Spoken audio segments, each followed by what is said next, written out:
আসসালামু আলাইকুম and hello everyone, সবাই কেমন আছেন এবং কে কোথা থেকে দেখছেন? বর্তমানে বাংলাদেশে প্রচুর ঝড় বৃষ্টি হচ্ছে।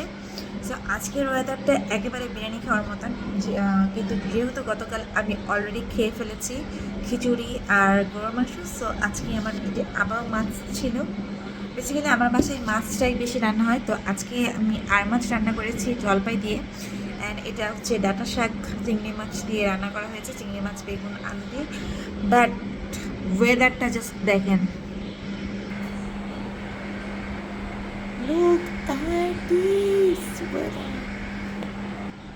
আমি জানি না এই ওয়েদারে কার কী খেতে ভালো লাগে, বাট আমার কাছে বেস্ট ফুড হচ্ছে ভর্তা ভাত অথবা বিরিয়ানি। তো যেহেতু ভর্তা করার এনার্জি ছিল না, সো ভর্তা করি নাই আজকে, এটা দিয়ে ভাত খাবো আলহামদুলিল্লাহ। সো চলেন শুরু করে দিই ভাতটা খাওয়া।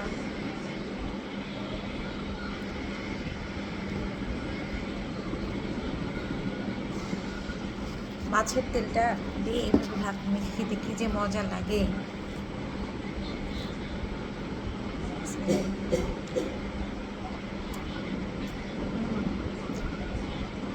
অস্থির।